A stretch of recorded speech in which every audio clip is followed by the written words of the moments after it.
Hey guys, I just want to do a video on the update to my castle. As you can see, my castle is no longer classified as hard. It is no longer colored red. It is now colored yellow. And I watched the replays of the players that succeeded in defeating my castle, and I think that the boss room was too easy. Now the problem with the boss room is that it's a very large room, and you can only have up to so many defensive rating items or creatures and traps in your castle in total. And because the room's so big, it's hard to make it so there's no safe spots in the room. It's hard to support the boss. The boss himself that I was using, the only one that I have, and I crafted him, I didn't pay for this boss with money, is Dur, and I'm pretty sure Dur and all the other bosses cost about 26 defensive points, which is a lot towards that hard cap. One of the other issues with the boss trap room is that you can't place any traps or creatures on this side of the room past this line. And so the players that defeated the boss exploited two weaknesses in the boss trap room. One, the most savvy player I saw ran all the way up to this wall, and he fought the boss along this wall. In order to mitigate that from happening, I had a large snowball cannon here, here, and here, and in between them I had acid cannons, and they would shoot into this zone and create big pockets of snow or little pockets of acid, and that would deter players from standing in this area and fighting the boss and force them to run over in this direction and fight over here instead. But I didn't know that if you stood right up against the wall the whole time, these things wouldn't shoot at you. And that's what this player did, and he defeated the boss easily over here. By the way, it took him 4 attempts to actually beat the boss, to defeat my castle anyway. So there's that. I also made a mistake. I had a roller or a hamster wheel right here, but it was 1 unit too far out of the range of the trap generator, and it wasn't getting power. And it was deactivated, and the one other player that defeated the boss was standing on that area and killed the boss right there. So I decided to forego using this room to kill players, and instead have moved all of my my gold mines and my other mines into here instead. I've removed one of the rooms that was being used to waste players' times and put it here, and I filled it up with a new encounter. I changed this room to be a room with 3 different exits, so players spend more time checking to see if there's anything there. And I also put a bunch of barricades leading up to it, so that players think that there's something worth it. There's nothing but a sleeping chicken in here, and just more stuff to waste your time. And that makes it harder for them to defeat my time for beating my castle. This room that I added is the same as this one. It's a cross corridor. I think I've got another one here, a cross chamber. The reason I use the cross chamber is that beyond this hallway here, it's got these 2 choke points on either side. And obviously I don't use this, so you have this nice big fat long hallway to run. I don't give you a big highway straight into the boss room. Instead, I use it this way, so you get these tight little pockets between the 2, tight little chambers. Then I barricade them, make it so there's a tight little combat zone, see, just like this. And on the ends of them I put traps to make it so that it's really unappealing to destroy the barricades and then go fight over here. Now because of the defensive cap, I've not able to put as many traps in here, it's very thin, but these big snowball cannons cover a large area and leave behind the frost, and so they do a good job of denying these zones to stand in and fight. In the entrance room, the reason why I don't have a cross chamber right away is because this room right here, which is this junction chamber, has a long hallway and then a narrow strip at the end of the hallway. See? Just like here. Long hallway and then narrow strip after the hallway. That allows me to have an even more compact trap room right at the onset. And how was I going to say? I don't have enough points to spend to make it so that the moment you step into the castle, you're under attack anyway. So I just decided to leave this clear zone and then start the kill zone right here. So you run in, you turn the camera this way, and then you got this entrance way that's got a couple acid cannons shooting out. They leave the little acid blobs behind, so you can't really... It just does a good job of projecting damage out and forcing you to sort of like tiptoe your way in and out before committing and running down a long hallway. And the hallway's so long that these rollers even fall short of the end of the hallway. And I can't even place them any further and have them powered because that's the end of the range of the trap generator. See, that's right on the edge. But it works out anyway because this corrosive mine reduces the hero's damage and their armor by half, by 50%. And that means that when they run in and the burn-in hello falls on them, it deals, I'm not sure if it deals double the amount of damage per second, but it deals a significant amount of damage per second thanks to the corrosive mine. And also, it takes the hero twice as long to damage and break the barricades that keep them trapped inside this area. Why do I have this cardboard prop of a creature here? Well, for one, let me actually click on it. Good grief, it's hard to click on this thing. Anyways, for one, it's a barricade, but it doesn't have as much hit points as these barricades. What it does do, though, is it captures the player's attention. So, right here, because the hallway is so long and you're kind of pushed back and you can't be right up against the corner here looking down the hallway, you're less likely to notice the flames on the ground that this burn-in hello creates when it's suspended in the air before it drops. And if you don't know what this means, what's going on here, this red zone right here, as soon as you cross that barrier, the burn-in hello falls. And the way this is designed is to force you to rush down the hallway, cross the barrier, hit that trap. Players keep running and they get the burn-in hello plopped on top of them. And then they start taking huge damage over time, and they have to either run back into the hot rollers and through these flames, or commit to standing here and shooting down these barricades with 50% of their normal damage and break the barricades and go through. Also, the way that this is set up, these ballistic cannons can sometimes shoot through the cracks and into this area. This acid cannon, unfortunately, its shots are blocked by the this barricade in front of it, but that's okay. This room is presented so that you don't have any options to find a safe spot.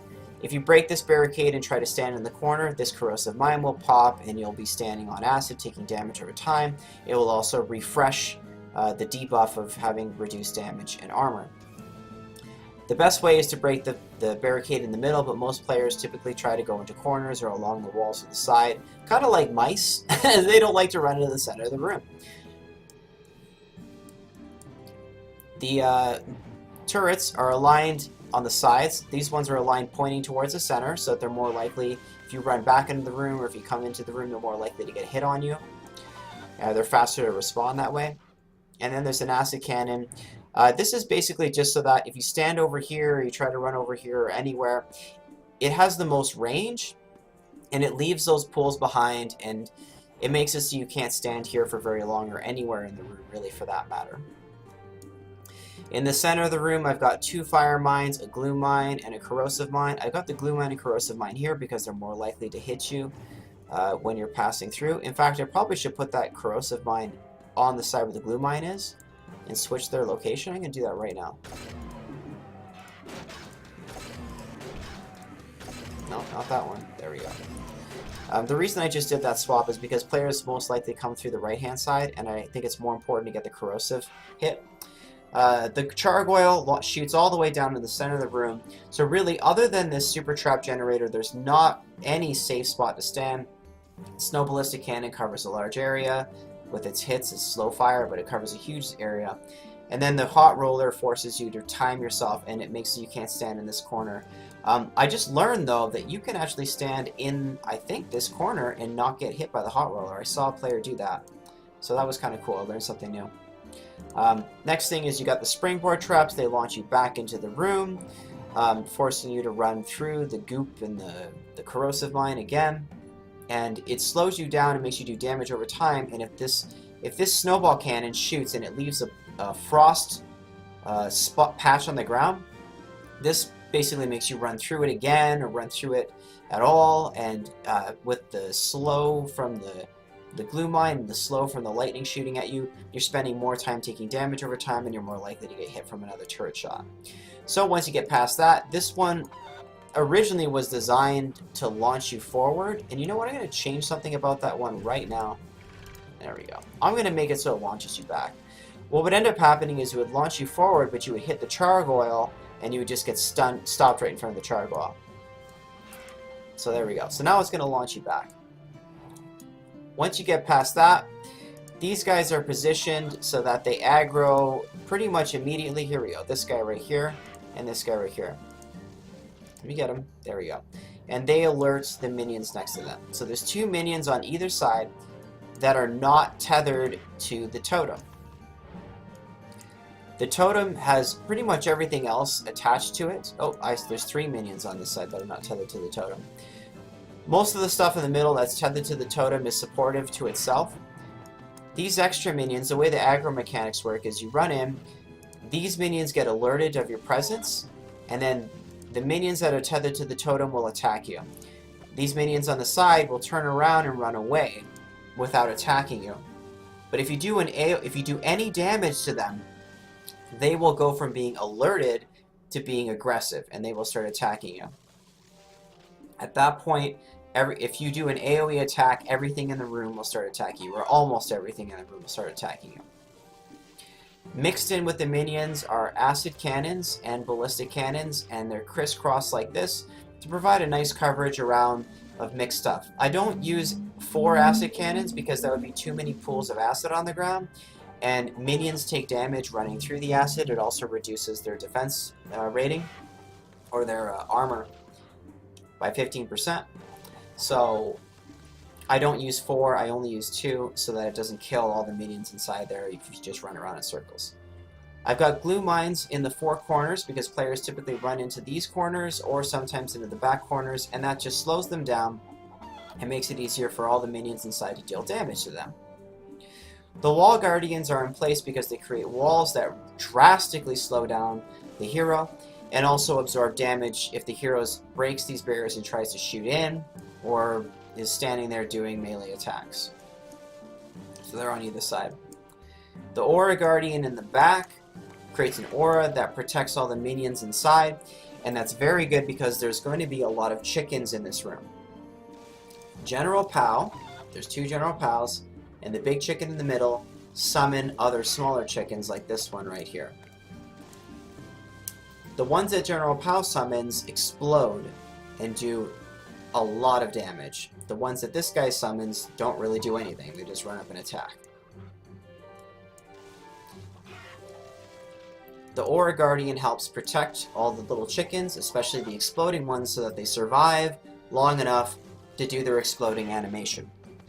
This is where most of the players die in this room. They die to the exploding chickens that General Pow summons, or it forces them to drink their potions. Mrs. Go-Fire also does quite a bit of damage and is tethered to the totem. It also does the snare. And then if everything else gets killed, there's still something that can snare you left in the room and also does a good ranged attack. Beyond that, we've got the Bad Dog. The Bad Dog, I don't like his position, his placement, exactly where he is. In fact, I'm going to change it right now. I'm going to move this guy, the Necromancer, over to here. I'm going to put the Bad Dog in his place, and I'm going to put him where the Bad Dog was. There we go. The Bad Dog is there so that he can increase the movement speed of all the nearby creatures at this howl. This helps all of the melee creatures catch up to the hero and attack him, and it's a double whammy. It amplifies the effect because the hero is slowed from the glue mines and the walls, and then everything else inside is moving faster and catching up. I've got, like I said here, the Necromancer guy. He's just a supportive unit. He summons skeletons. They cause problems. They're just extra minions. He raises dead creatures in a small area, which is also helpful with things die. The Enrage Bone Puppeteer, the other support unit, induces a battle frenzy in all surrounding creatures. And I got the healing guy right here. He's not tethered to the totem. And that's because if you run away outside of the range of the totem and these creatures de-aggro and run back to their starting positions, they heal themselves anyway, thanks to the totem. Alright, so that's all the support units in here. And we're going to talk now about General Cluckenstein. Why use General Cluckenstein when there's so many amazing elite units in the game that are even better? Like, why don't you use Enzotron? Or, I don't know, Slim Scott, right? It's a close-range melee room. Slim Scott could dish out a lot of damage here. The reason I use General Cluckenstein is because there's already enough damage with the General Pals and with the Mrs. Gofire.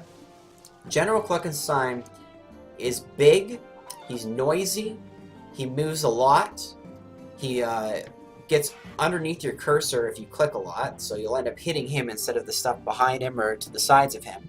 He summons chickens, which also create more confusion and noise. And he creates feathers when you attack him, and the feathers fill up your screen with more garbage. Basically, he annoys me. And he confuses you, and he causes you to make bad decisions and miss the General Pals. If you really want to eliminate the DPS in this room, you need to kill the General Pals first, and then kill Mrs. Gofire. This chicken is just a great distraction, and that's why I use him. He's done a really good job, actually. I've had one player attacking the Mrs. Gofire by shooting at him, and then General Cluckenstein was back here, jumped over top of Mrs. Gofire, body blocked the shots, and then the player repositioned himself to attack the Mrs. Gofire. Then the Aura Guardian threw up his shield. Now Mrs. Gofire is hanging on by a thread, but still alive, and manages actually to kill the hero. It was fantastic. The reason why this Wheeler is right here is because I noticed going to the psychology of players that typically ran in, turned right, broke the barricades, went up against the wall. Now they can't do that because the hamster wheel's there. So there's not much more to be said about here. This is self-explanatory. Once you get past this, you've got a springboard trap that launches you back. If you're along the sides, it'll launch you all the way into the room. If you're right in the middle, it'll launch you and you'll smack into the totem. You'll be stunned for a second, and then the acid cannon and the ballistic cannon will fire at you. The hot roller is there to prevent you from being able to just freely run into the room. A couple barricades there, basically just to fuck with you. A couple turrets, 4 turrets, that makes this all not a safe zone to stand in. Mines in the middle, again, 2 fire mines, a corrosive mine, and a glue mine. A nice little combination, nice little pocket. If you run along the wall, you've got 2 mines in this corner, plus ballistic cannons, hamster wheels, more hamster wheels. I really don't know what else to say. This room, I need to watch more players actually. I don't care if this is going to sound a little cocky, but I haven't seen enough players survive this room and make it into this room yet to know if this room's well designed. But so far it's working fairly well. Once you run past this, this is the weakest room, and basically I was running out of defensive points. I just had to work with what I got. Hamster wheels along the back, 2 snow ballistic cannons. These just make this area harder to stand in without taking damage.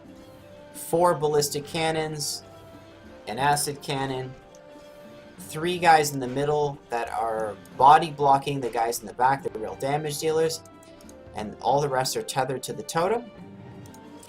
I'm using 3 Mrs. Gofires because I want this room to be a little bit different than the other one, because if a player can successfully kill the creatures in this room, I want them to come across a new challenge in this room and not be able to use the same tactics to defeat this one. This room is more simple. There's really not much more to say about it. Again, I just put the bookcase in there to trap you in, and then a lot of barricades to really prevent you from being able to run forward, because if you get past this, there's nothing but mines, and if you can manage to kite things over to here, you can easily kill them over in this empty space here. So that's it. That's my castle. I don't really want to say a whole lot more. This video's gone on long enough. I threw this castle up for validation just recently. But, oh, this is nice.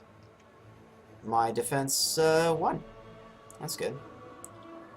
A couple of times against really good players, actually. Anyways, that's it for now. I'll see you guys next time. Thanks for watching.